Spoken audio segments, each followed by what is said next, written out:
Have you ever worked your entire adult life building something alongside someone you trusted, only to discover they never intended for you to have any part of it? 3 weeks ago, I sat in a lawyer's office in downtown Phoenix watching my own family divide up my father's legacy like I didn't exist.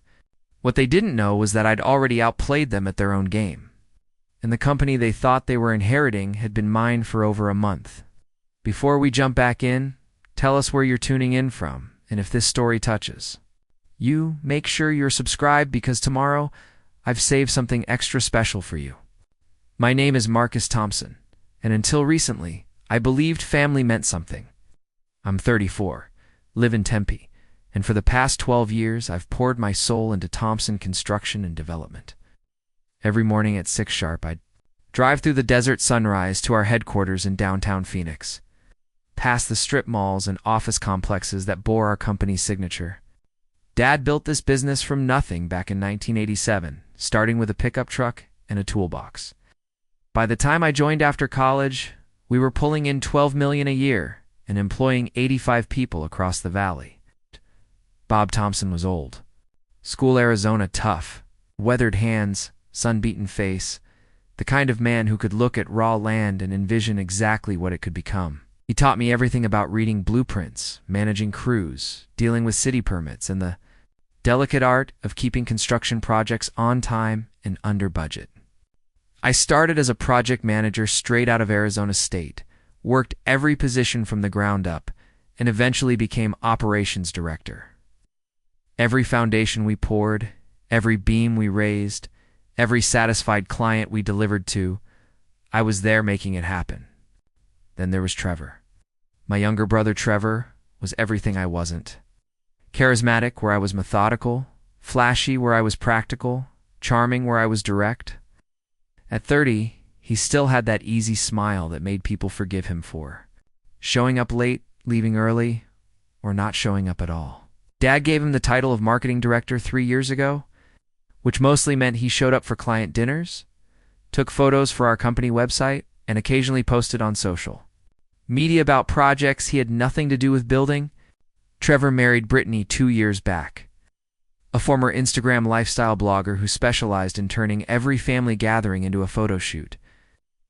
Together, they lived in a sprawling house in Scottsdale that Dad helped finance, drove matching white Range Rovers, and maintained the kind of lifestyle that looked impressive on social media but made no sense on paper. Brittany would post pictures of their weekend trips to Sedona, captioned "blessed by this beautiful life," while privately asking Mom for grocery money. The signs were always there, but I chose to ignore them. Family dinners where Dad would brag about Trevor's latest business idea while barely acknowledging the quarterly reports I'd hand him. Board meetings where Trevor would waltz in 20 minutes late with coffee and pastries, apologizing with that signature grin while I'd been there since 7 preparing presentations. Client events where Dad would introduce Trevor as my son. Who's going to take this company to the next level, and me as Marcus? He keeps everything running. When Dad's health started declining last fall, the dynamic only got worse. His heart disease progressed faster than any of us expected, and suddenly every conversation became about legacy and succession. I assumed my 12 years of dedication, my business degree, my intimate knowledge of every aspect of our operations would speak for itself. Trevor assumed the same thing, except in his mind, Dad's obvious choice was him. The breaking point came during Dad's final week at Phoenix General. I was there every day after work, helping him review company documents, discussing pending projects, making sure everything would continue smoothly. Trevor showed up for visiting hours, usually with Brittany in tow for emotional support selfies. In the hospital parking garage, during one particularly difficult evening, Dad looked at me with those tired eyes and said something that should have been a warning. "Marcus, you've been the backbone of this company. I hope you know that." It sounded like gratitude, but the way he said it felt like a goodbye. Not the kind of goodbye you give to someone you're passing the torch to, but the kind you give to someone whose service you appreciate but won't be needing anymore. Dad passed on a Tuesday morning in March while I was meeting with our biggest client about a new shopping center project. Trevor called me from the hospital, sobbing into the phone about how sudden it was, how Dad went peacefully in his sleep. I finished my meeting, drove to the hospital, held my father's still warm hand, while Trevor stood in the corner, FaceTiming Brittany about funeral arrangements. The funeral was everything Dad would have hated. Media memorial, complete with a hashtag and a photo slideshow that featured more pictures of Trevor and Dad than actual memories. I gave a quiet eulogy about Dad's work ethic and integrity. Trevor gave a speech about carrying on Dad's entrepreneurial spirit that sounded like it was written by a motivational poster. But the real gut punch came 3 weeks later when Mr. Harrison Wells called to schedule the will reading. Family only, he said. Essential beneficiaries. Assumed that meant Mom, Trevor, Brittany, and me. When I arrived at Wells & Associates that Friday afternoon, I discovered my assumption was wrong. The receptionist looked confused when I gave my name. She checked her list twice, made a phone call, then returned with an apologetic smile. I'm sorry, Mr. Thompson, but you're not on today's appointment list. Are you sure you have the right date? Through the glass conference room doors, I could see them. Mom, Trevor, and Brittany sitting around a mahogany table with Wells, looking somber and important. There were 4 chairs. 4 people, no place for me. That's when I realized the truth that had been staring me in the face for months. In Dad's mind, I wasn't his successor, I was his employee. And now that he was gone, my employment was about to be terminated. What they didn't know, what none of them could have possibly known, was that I'd been preparing for this moment longer than they'd been planning it. Standing in that law office lobby, watching my own family conduct business that apparently didn't concern me. Ow. I felt something cold settle in my chest. Not anger, not hurt, just a crystalline clarity that cut through 34 years of family loyalty like a laser through glass. The receptionist was still apologizing, offering to call Mr. Wells to see if there'd been a mistake, but I already knew there hadn't been. I walked back to my truck and sat in the parking garage for 20 minutes, watching Phoenix office workers hurry past in the afternoon heat. My phone buzzed with a text from Trevor that felt like salt in an open wound. Hey bro, family stuff. At the lawyer today, we'll catch up with you later about company transition plans. Company transition plans. It's like I was some middle manager who needed to be briefed on changes happening above my pay grade. Like 12 years of 18-hour days, weekend emergencies, and sleeping in my office during crisis projects meant nothing. Like the fact that I knew every contractor, every client, every permit process, and every employee by name was just background noise in the grand Thompson family symphony. But here's what Trevor didn't know about those company transition plans. Here's what none of them knew about the careful, methodical way I'd been protecting myself while they plotted my professional funeral. 2 months before Dad died, I was having lunch with James Rodriguez, our CFO and the only person at Thompson Construction who truly understood the numbers behind our success.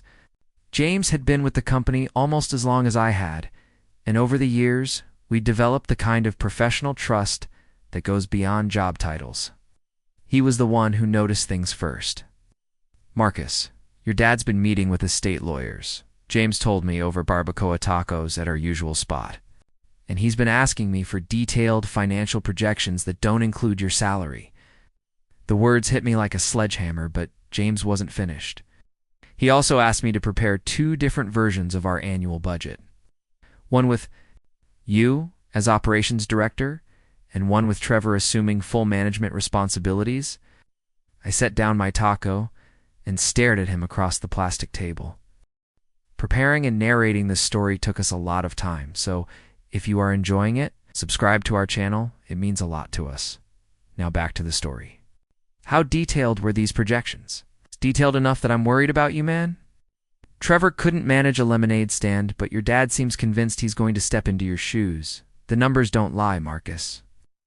Without you running operations, this company will be bankrupt in 18 months. That conversation changed everything. Not because I wanted revenge or because I felt sorry for myself, but because I realized I had a choice to make. I could sit back and let them hand Thompson Construction to Trevor like a participation trophy, or I could do something about it. So I called Diana Chen. Diana was a corporate attorney I'd met at an Arizona State alumni networking event 2 years earlier, sharp as a blade, specialized in business acquisitions, and had a reputation for finding creative solutions to impossible problems. When I explained my situation over coffee in her downtown office, she didn't look surprised. Family. Businesses are emotional minefields, she said, pulling out a legal pad.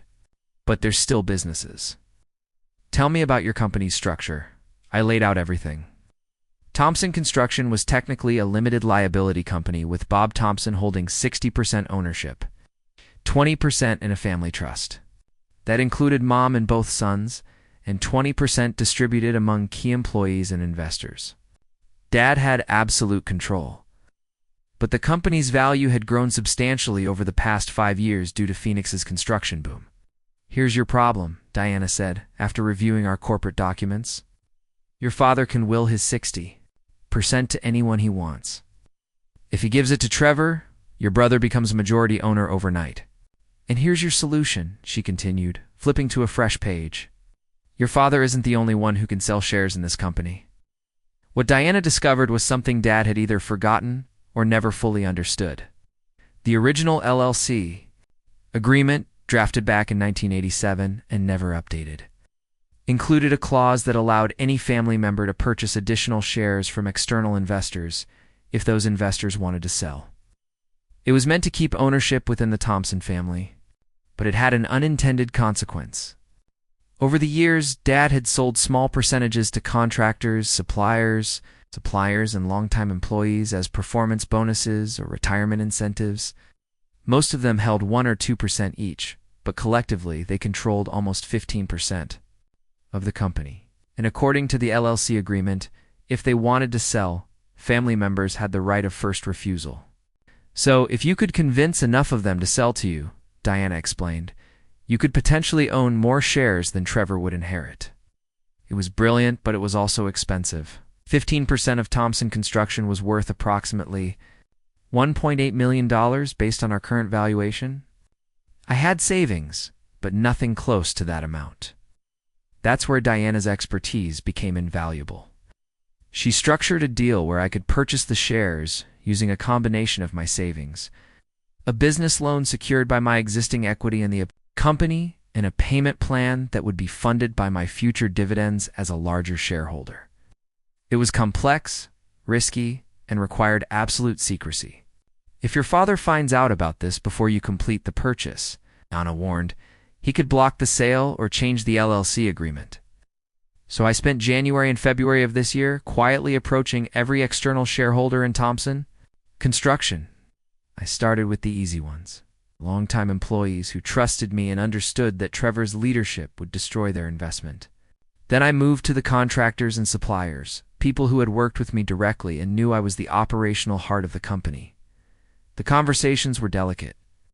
I couldn't explicitly say I was planning to outmaneuver my own family, but I could express concern about the company's future leadership and offer to buy their shares at a premium.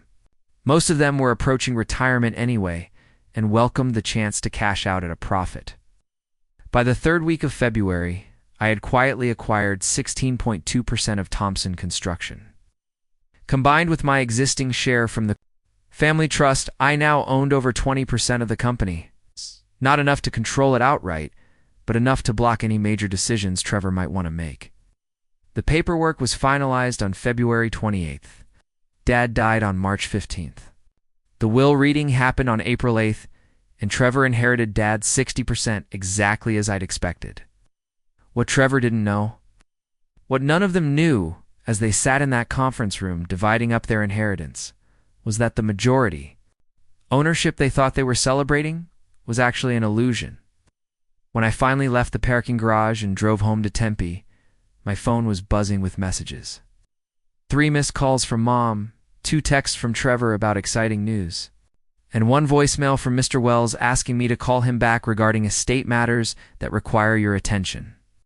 I didn't return any of them. Instead, I poured myself a scotch, opened my laptop, and sent a single email to Diana Chen with the subject line Phase 2. The message was short. Will reading happened as expected. Trevor now thinks he owns the company. Time to schedule the board meeting. Her response came back within minutes. Shareholders meeting scheduled for Monday morning. This is going to be interesting. Interesting was one word for it. I preferred to think of it as justice. That weekend passed in surreal silence. I went about my normal routine, hitting the gym Saturday morning, grocery shopping, doing laundry, all while knowing that 20 miles away in Scottsdale, my family was probably celebrating their good fortune. Trevor had finally gotten what he'd always felt entitled to, and they could stop pretending I mattered in the family business equation. Monday morning came with the kind of crystal-clear Arizona sky that makes you forget how brutal the desert can be.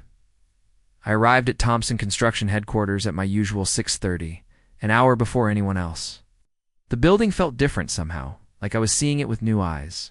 The lobby with its polished concrete floors and framed photos of our completed projects.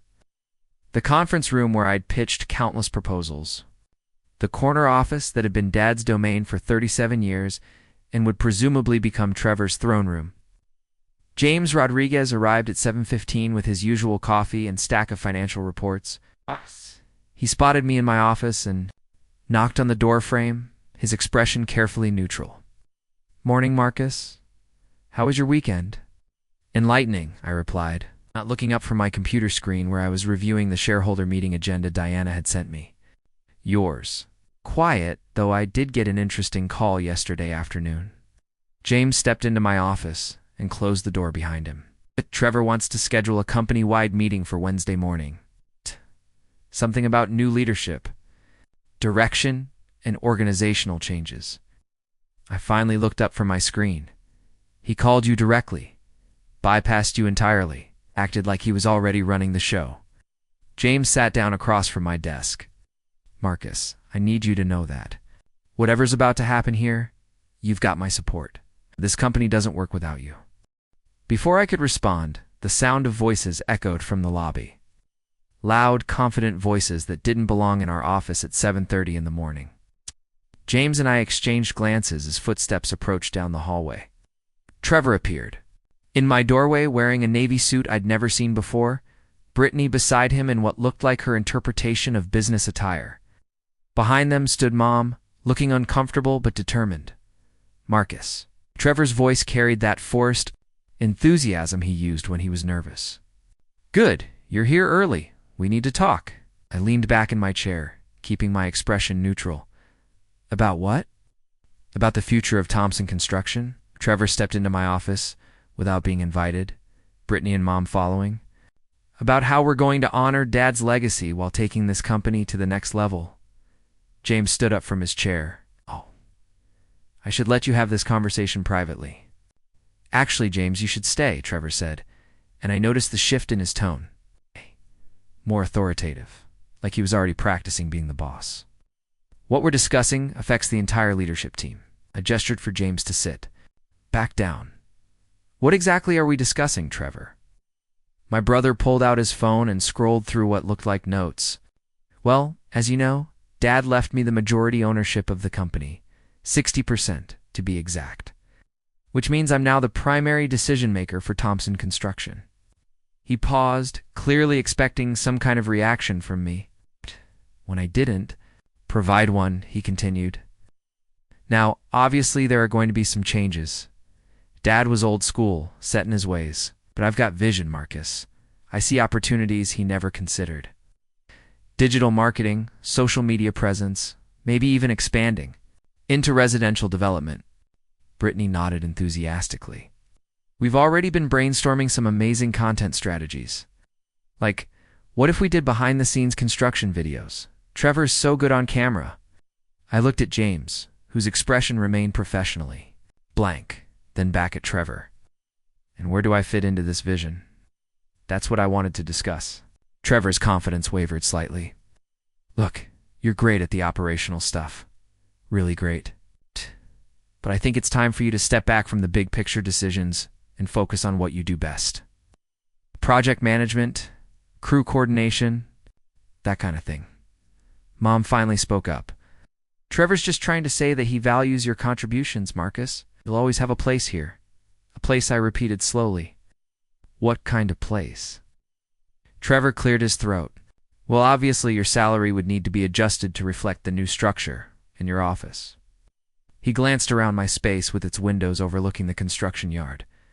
I was thinking maybe you'd be more comfortable in one of the smaller offices, closer to the operational side of things." The audacity was breathtaking. They weren't just planning to demote me. They were planning to humiliate me in the process. Strip away my title, cut my pay, stick me in a broom closet, and expect me to be grateful for the privilege of staying employed at the company I'd helped build. "I see," I said carefully. "And what if I'm not comfortable with these changes?" Trevor's mask slipped for just a moment, revealing something cold underneath. "Well, that would be unfortunate. But as a majority owner, I have to do what's best for the company. If you can't adapt to new leadership, maybe Thompson Construction isn't the right fit for you anymore." There it was. The threat wrapped in corporate. Speak. Accept your demotion, or find yourself unemployed. They'd probably offer me a modest severance package and a glowing recommendation letter, then spend the next year explaining to clients and contractors how I decided to pursue other opportunities. Brittany was already taking photos of Trevor's first day as CEO, probably planning to post them with captions about family legacy and new beginnings. Mom kept looking between Trevor and me like she was waiting for me to congratulate my brother on his success. I stood up slowly, walked to my window, and looked out at the construction yard where our crews were already starting their day. Honest work, skilled labor, the foundation of everything Dad had built. Then I turned back to face my family. "Trevor, I appreciate you sharing your vision with me. And I understand that inheriting majority ownership gives you certain rights." I paused, letting the words sink in. "But before you start making organizational changes, there's something you should know." Trevor's confidence returned. "What's that?" "Ownership percentages in a limited liability company aren't quite as straightforward as they might seem, especially when other shareholders have rights and interests that need to be considered." "Other shareholders?" Mom looked confused. But the will was very clear. "Trevor inherited your father's 60%. "He did," I agreed.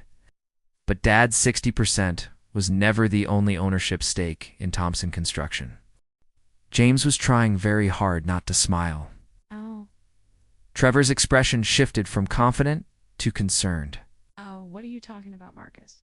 "I'm talking about the fact that over the years, Dad sold shares to employees, contractors, and suppliers. Small percentages, but they add up. And according to our LLC agreement, those shareholders have certain rights when it comes to major company decisions." Brittany lowered her phone. "What kind of rights?" "The kind that require board meetings and shareholder votes before implementing significant organizational changes." I walked back to my desk and opened my laptop. "In fact, I've scheduled a shareholders meeting for this afternoon to discuss the company's future direction." Trevor's face was turning red. "But you can't just schedule meetings without my approval. I'm the majority owner." "Actually, any shareholder can call a meeting if they feel it's necessary to protect their interests. It's all outlined in our corporate bylaws." I turned my laptop screen toward them, showing the meeting notice Diana had helped me draft. "I've already sent invitations to all shareholders of record."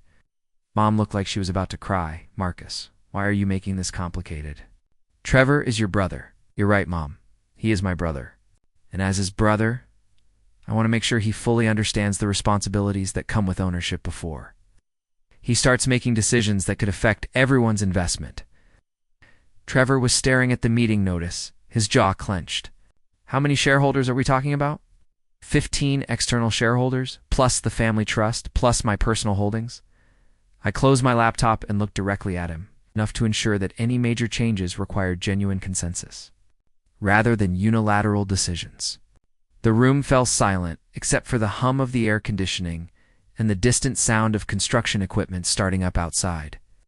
Trevor looked like he was trying to solve a math problem in his head, probably calculating whether his 60% was enough to override whatever coalition I might have assembled. What he didn't know, what none of them knew yet, was that the math had already been solved, and the answer wasn't what they expected. "Fine," Trevor said finally. "We'll have your meeting. But this doesn't change anything, Marcus. I still own the majority of this company." I smiled for the first time since they'd walked into my office. "We'll see." The shareholders' meeting was scheduled for 3 o'clock in our main conference room. By 2:30, the building felt electric with tension. Word had somehow spread among the employees that something significant was happening. though nobody knew exactly what. I watched through my office window as Trevor paced the parking lot, his phone pressed to his ear, probably getting legal advice that was coming about 6 weeks too late. Diana Chen arrived at 2:45, her sleek black briefcase, and confident. Stride turning heads in our traditionally casual office environment. I met her in the lobby and escorted her to the conference room, where James was already setting up documents and ensuring the audio-visual equipment worked properly for our remote attendees. "How are you feeling?"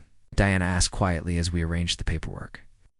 "Like I'm about to find out whether the last 2 months of my life were genius or insanity," I replied. "Sometimes they're the same thing," she said with a slight smile. "Either way, you're about to get answers." The shareholders began arriving promptly at 3. First came Miguel Santos, our longtime electrical contractor, followed by Sarah Kim from Phoenix Planning Solutions. Then Bobby Chen, who'd been supplying our concrete for 8 years. These weren't faceless investors or corporate entities. They were people who'd worked alongside me, who'd seen me handle crisis after crisis, who understood that Thompson Construction's success depended on operational excellence, not charismatic leadership. Ow. Trevor entered the conference room at exactly 3 o'clock with Brittany and Mom flanking him like bodyguards. His earlier confidence had been replaced by something more calculating, and I could see him mentally cataloging each person in the room, probably trying to figure out which ones he could charm or intimidate into supporting his vision. "Good afternoon, everyone," I began, standing at the head of the conference table. "Thank you all for making time for this meeting on short notice. As you know, Thompson Construction recently lost its founder, Robert Thompson, and we're here today to discuss the company's future direction under new ownership." Trevor shifted in his seat. "I appreciate Marcus calling this meeting, but I want to be clear about something from the start.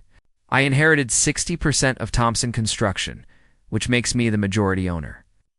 While I value everyone's input, ultimate decision-making authority rests with me."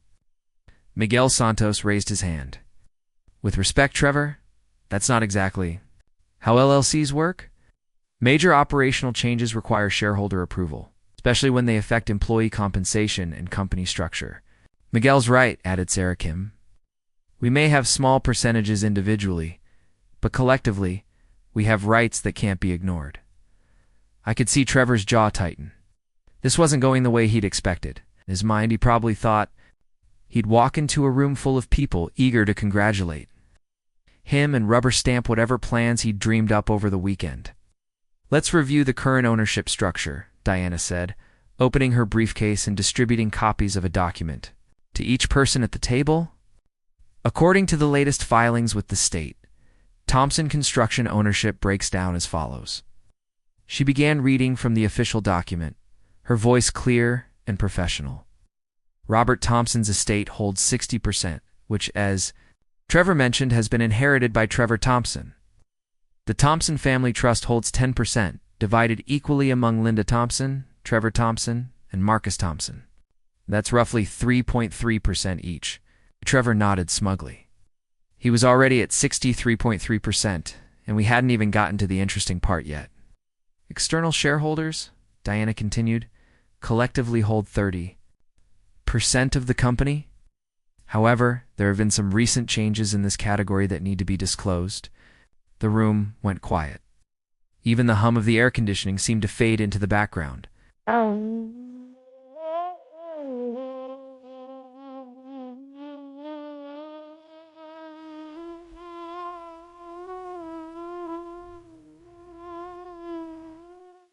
Marcus Thompson has exercised his right of first refusal to purchase shares from willing external shareholders as of February 28th. Marcus Thompson personally owns 16.2% of Thompson Construction. In addition to his 3.3% share of the family trust, I watched Trevor's face as the math hit him. His smugness evaporated, replaced by something between confusion and panic. "Wait," he said, his voice cracking slightly. "That's not possible. Nobody told me about any share sales." "According to the LLC agreement," Diana replied calmly, "external shareholders are free to sell their holdings to any qualified buyer. Family members have right of first refusal, but there's no requirement to notify other family members about potential sales." Brittany was frantically tapping on her phone, probably trying to use a calculator app to figure out what this meant. Mom looked like she was about to be sick. So what does this mean for company control? Asked Bobby Chen. It means, I said, finally speaking up, that Trevor owns 63.3% and I own 19.5%. The remaining external shareholders own 17.2%. Trevor was shaking his head. No, but I still have the majority. I still control the company. You do, I agreed. Barely. But here's the thing about LLC operating agreements, Trevor. Certain decisions require more than just majority approval. They require what's called a supermajority, which in our case means 75% approval. Diana took over the explanation.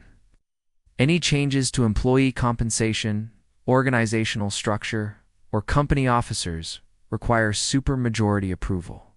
So while Trevor can make day-to-day operational decisions, he cannot unilaterally demote employees, cut salaries, or restructure the company without broader shareholder consent. The silence in the room was deafening. I could practically see Trevor's grand plans crumbling in real time. His vision of sweeping into Thompson Construction like a conquering hero, making dramatic changes, and establishing himself as the visionary leader had just collided with the reality of corporate law. This is bullshit, Trevor finally exploded, his composure completely shattered. You manipulated the system to undermine me. Dad left me this company because he trusted me to run it. Dad left you the majority stake, I corrected. But he also structured this company with safeguards to prevent any single person from making reckless decisions, including himself. Miguel Santos leaned forward.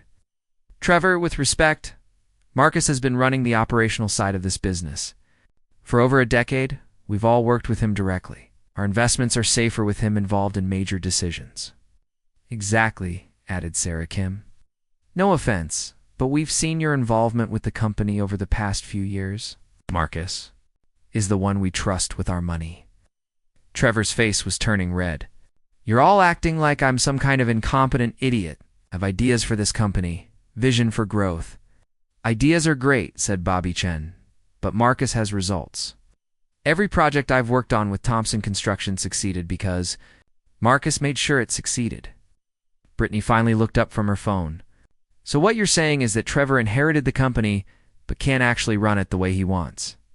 What we're saying, Diana replied, is that Trevor inherited the largest stake in a democratically operated business. He has significant influence, but not dictatorial power. Trevor stood up abruptly, his chair scraping against the floor. This is insane. You've basically made me a prisoner in my own company. Not a prisoner, I said quietly. A partner. The way Dad always intended it to be. Mom finally spoke up, her voice trembling. Marcus, how could you do this to your own brother? What? Protected the company Dad spent 37 years building. I replied, from someone who wanted to treat it like a personal playground. Trevor was pacing now, his hands clenched into fists. You think you're so smart, don't you? You think you've won something here. I think I've preserved something, I said. The question now is whether you want to be part of that preservation, or whether you'd rather cash out your inheritance and find something else to do with your life. The words hung in the air like a challenge. Trevor stopped pacing and stared at me across the conference table. You'd buy me out, if that's what you want? Diana has already prepared fair market value assessments for your stake. You'd walk away with enough money to start whatever kind of business you actually want to run. For the first time since the meeting started, Trevor looked genuinely uncertain. The reality was setting in that he could either work within the constraints I'd created or take his money and leave. The choice was his, but either way, Thompson Construction was safe. Trevor stared at the buyout proposal for what felt like an eternity, his dreams of corporate empire dissolving into stark financial reality. Finally, he looked up with defeated resignation. Fine, I'll take the buyout. 3 weeks later, Trevor and Brittany moved to San Diego with their 7-figure settlement. Posting Instagram stories about new adventures and following our entrepreneurial dreams, Mom eventually came around, admitting privately that she'd always known I was the one who truly understood the business. The transition was seamless. With Trevor's shares redistributed among key employees and my leadership officially recognized, Thompson Construction entered its most profitable quarter in company history. James Rodriguez became my business partner, and Diana joined our board as general counsel. 6 months later, I moved into Dad's old corner office, but I kept the same routine. 6:30 arrivals, hands-on project management, treating every employee like family. The difference was that now nobody could question my authority or undermine my decisions. I learned something valuable through all of this. Sometimes protecting what you love means fighting for it, even against the people who should be protecting it alongside you. Dad built Thompson Construction to last, but he forgot to build safeguards against his own blind spots. Trevor got his inheritance. I got the company I'd already earned.